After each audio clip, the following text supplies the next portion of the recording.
It is Wednesday, July 10th, 2019. In today's episode, I started off looking for top formations in our indicators, and I didn't find it. I think we're hitting $14,000 and quickly. This is the 24 hours of Bitcoin.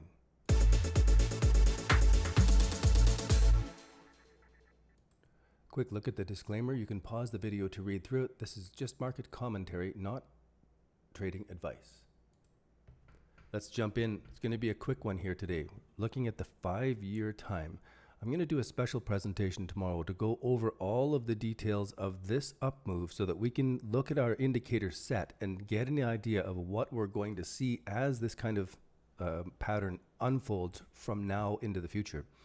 Currently, we have the RSI breaking higher as we saw yesterday. When we go into the 1-year view, this is a divergence here that I see a double top and a pullback on the RSI.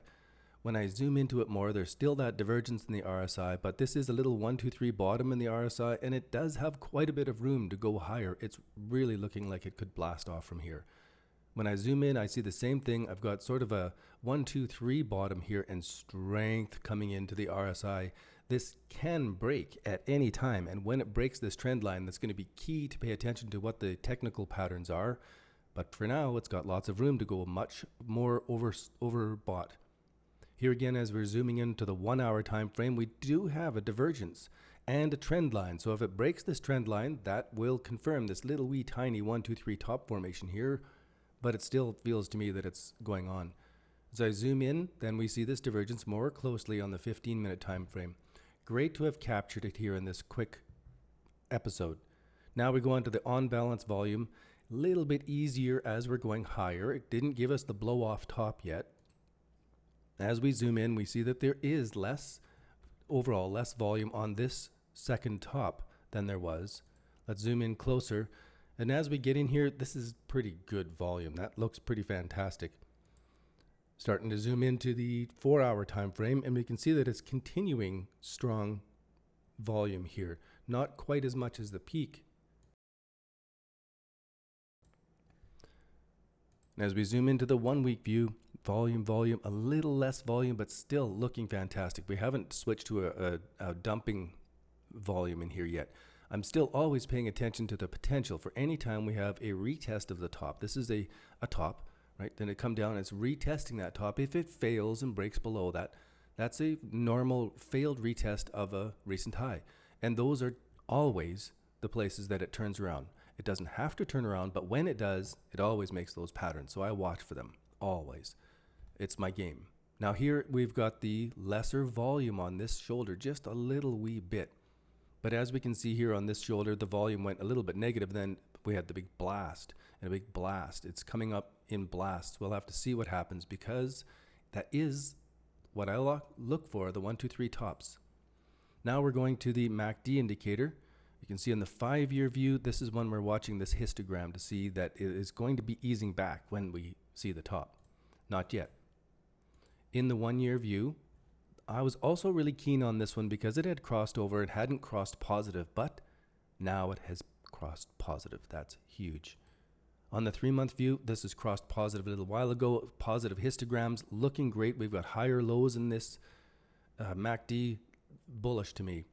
Zooming into the 4-hour time frame, crossover, still holding strong and bullish with positive histograms.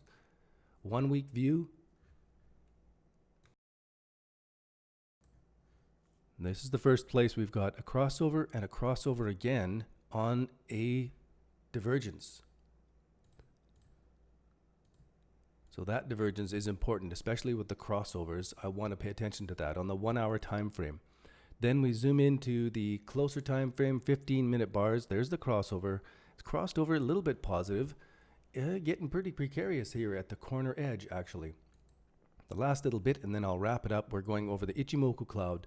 5-year view, all looks positive, way above the cloud.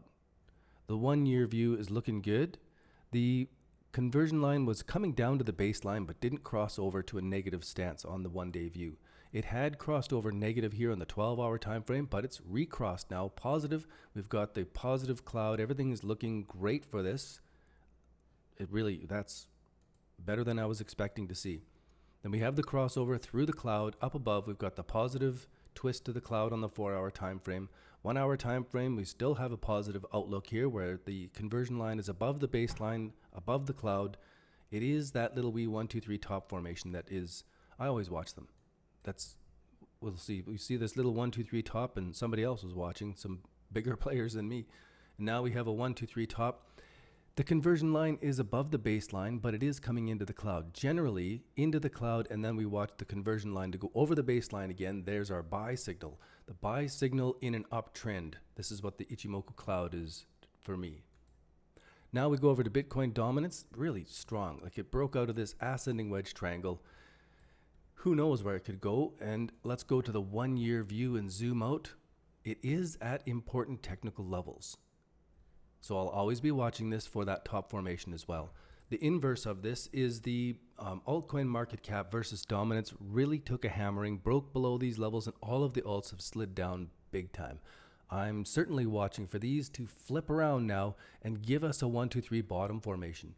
And I'm watching that over on the Intro to Cryptos channel where we are scanning through all the alts and we give them a color coding according to their bullishness or bearishness. And you can see here that back in the end of February, the beginning of March, things were definitely bullish by the yellows and the greens here. And now as we come down to the present time, we can see that it's definitely bearish with all of these orange and reds. So if you're interested in following along with this, check on the links down below. Sign up for the free email at the website digitalcurrencytraders.com, and you get a copy of the free chapter from my book as well. That'll wrap it up for today. I'll be watching this top formation unfold if it does. And in tomorrow's episode, we're going to step back and we're going to follow through all of the uptrend in the last one and check to see what did our indicators do on wave, wave, and wave here all the way up. We'll see what our indicator set did, and then we'll know what we're expecting to see as this comes up to the top formations. I appreciate you guys being along for this live stream and for those who watch it afterwards. If you like it and you've got all the way through the end, hit that thumbs up button. If you haven't subscribed already, be sure to. I'll see you on the next episode of the 24 Hours of Bitcoin.